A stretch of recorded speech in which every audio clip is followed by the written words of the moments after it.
This is the Coach Maz Show, presented by Griffins baseball alum State Farm agent Alex Hetrick in Murraysville. Like a good neighbor, State Farm agent Alex Hetrick is there. Here's Dan Flickinger and the head coach of the Seton Hill Griffins, Mark Marizaldi. Welcome back to the Coach Maz Show, presented by State Farm agent Alex Hetrick in Delmont. Like a good neighbor, State Farm agent Alex Hetrick is there. And I promise you this version of the Coach Maz Show will not take as long as Game 2 did yesterday. So, Maz, I guess the biggest question for you first is, are you thawed out yet after 22 innings of baseball?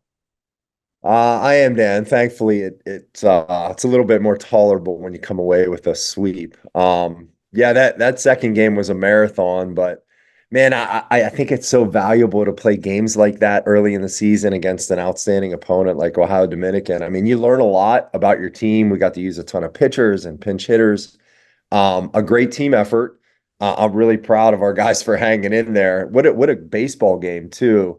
They scored and then we scored. I think we answered every run that they put up, and that was it. It was only going to be 15 innings. The umpire said that's the last inning. So, man, we had our backs against the wall going into that last inning, down a couple runs, and it was our last crack. So, really proud of the guys. A lot of resilience to hang in there and keep pounding the stone and eventually breaking through in the end there. Well, before we talk about Sable's walk-off, Maz, I was looking back in the record books, and I saw there were some 13-inning games. Actually, you played one last year against Pitt Johnstown that you won.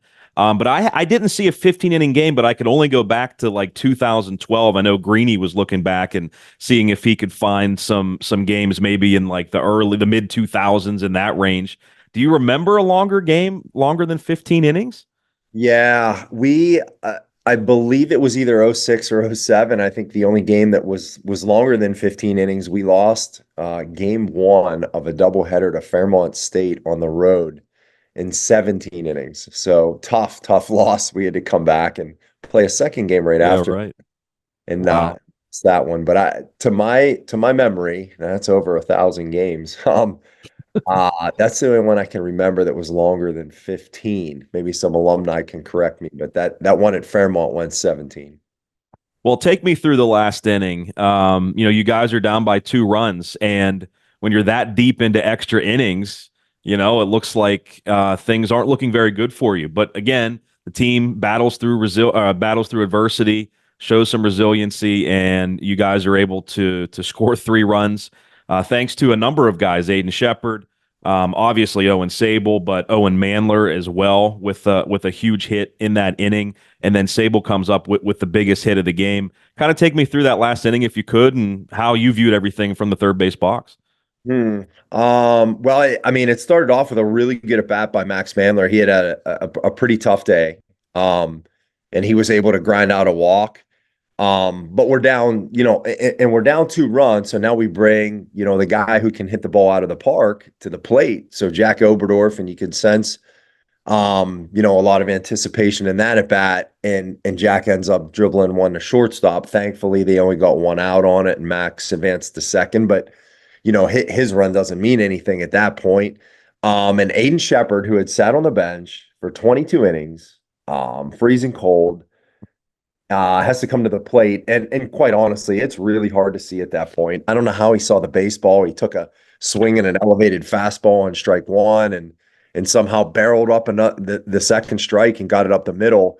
And I think that Mandler scored there. So now we're down 4-3, and Jared Dowie flew out. So we got a man on first base, and obviously it's really important for us to get him in a scoring position. And Owen Mandler stepped up, and again, I don't know how he sees the baseball at this point. It's like after 6 o'clock, and Owen was able to again hit a ground ball up the middle that got through. I'm not sure if anyone saw it off the bat. And so now we have first and second, and we're down to our final hitter, and that's Owen Sable, and he had been struggling most of the day too. And I give Shepard and Owen Mandler a lot of credit. We green-lighted those guys. I don't think many teams or many players would risk trying to steal third in that situation down to your last out. But they did it, and wow, it was hugely impactful, right? Shepard gets the third, Owen Mandler gets the second, and down to his last strike on Sable found a way to put a ball in play through the 6 hole, and we scored two. So a lot of resilient efforts. What a great example of it's not over till it's over. And we had some unsung heroes there. One thing that kind of goes overlooked, I think, is yes, a lot of guys did their job there in that last inning, but man, our pitching staff, I think we used 6 pitchers. A Mhm. lot of guys that really don't have a long track record of pitching out of the bullpen in leverage situations. Brian Perone, Zilly, Rossi, Deschennes, like those guys barely pitched at all last year, and they did a fantastic job continuing to put up zeros. Some unbelievable play at first base by Colin R, Yeah. saving some runs and hits. So it was a group effort. It was great to see a lot of different guys step up. That last inning was exciting, but there was a lot of great performances that put us in that position to win. Evaluate your offense, Maz. Obviously, you score one run through the first X amount of innings. I mean that you're looking for production there, but at least to the first, I guess, regulation, the first 9 innings, you didn't strike out a ton, but you also a lot of lazy fly balls, that type of thing. How did you kind of see your at bats yesterday? Yeah, I wouldn't say we were great. I wouldn't say we were poor. I would just say we're very unproductive. And, I think the number in the runs column tells the story for that. There's some things that we focus on to try to produce runs, like having quality at bats and making good decisions, swinging at the right pitches. I think that we did an okay job with that. We had some loud outs again today, some balls that were absolutely scorched at center field, left field, line outs, deep fly outs. Um, but we were unproductive, right? So not great, but not terrible. You hope that over time, when you stay loyal and consistent and continue to swing at the right pitches, those balls start to find gaps. But at the end of the day, I think we failed to make some adjustments, right? We made probably 3 times as many outs in the air as we did on the ground. And sometimes, the game demands that we hit a ground ball and we weren't able to hit the right ball in play in the right situation. And hopefully that's something we continue to improve upon. I'm not sure if you remember this, but there was a game one yesterday as well. And Aiden Layton started out absolutely on fire. I mean, we've seen dominating performances from pitchers at Seton Hill for a long time, but he struck out 8 of the first 9 batters, and the only guy that got on base against him was because of a bunt. Who knows if he would have struck out too? Um, you know, I don't want to ask if you ever remember a dominant performance like that because there's been a ton and it's tough to think back, but man, what was working so well for him? When he missed or made mistakes, they were all down in the zone. So he made very few mistakes, and just what an intelligently pitched game. He's pitching with a ton of confidence. The fastball, the sinker was working really good, complemented by a changeup. They had a lot of left-handed hitters in there that played really well. And he got a lot of swing and miss on his breaking ball against a lot of the righties. And when you've got Aiden Layton throwing 3 different pitches in different directions in the strike zone, I mean, good luck. Um, it's been so fun to watch him mature. You and I talked in the preseason, the season preview, about he's really taken that next step into a leader of our team, but he's just so meticulous and dedicated to his craft. It's great to see him go out on game day and reap the benefits of all of his hard work. Well, we could talk about yesterday for a long time, but let's focus on today. Certainly a quick turnaround. And, you talk about challenging your team mentally and physically. After playing 22 innings of baseball, playing well into the evening, coming back and playing at noon today. Obviously, that's a challenge, but as you've mentioned many times, your team seems to like adversity. Yeah, I do think it's a challenge, right? This is a weird weekend where we're playing back-to-back double headers, and now on the heels of 21 innings, which is almost like playing 3 games. But we're playing 2 different teams. So we see Ohio Dominicans number 1 and 2, and then we turn around the next day and have to see Walsh's 1 and 2. And obviously they're coming in here very fresh. So I would say that we're probably at a little bit of a disadvantage in that regard, right?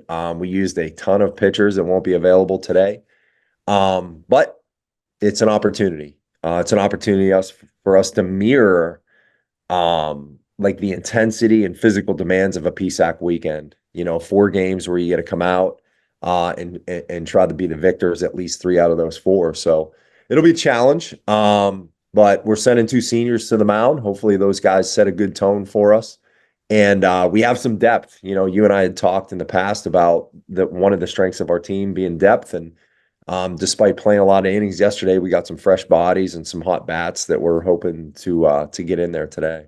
And I'm sure obviously you're hoping for good starts from John McCullough and Dino Vecchiola, but especially because the bullpen was used so much yesterday, even though these are 7-inning games, that makes, their starts maybe a little bit more important, right? It does. Now, we're supposed to go 7-9 and we went 7-15 yesterday. 2 7 games, a traditional doubleheader today. But yeah, you're right, Dan. Getting some length out of our starters is pretty important. John gave us a little bit of length last week out of the bullpen. Hopefully we can string him out a little bit longer today. And Dino was a little bit of a shorter start. So I think the key for him is certainly in game 2 today to just be really efficient, fill up the strike zone. And finally, your opponent today, Walsh, you guys have had some really good non-conference battles. Every game is important, as we saw last year, in terms of postseason stuff down the road. What do you see from this Walsh team coming into Seton Hill today? Well, traditionally, Walsh is a team that's got some physical hitters, and they can certainly punish you with the bats. I'm not sure. They might be a little bit different personnel. I know they had some senior hitters that had moved on.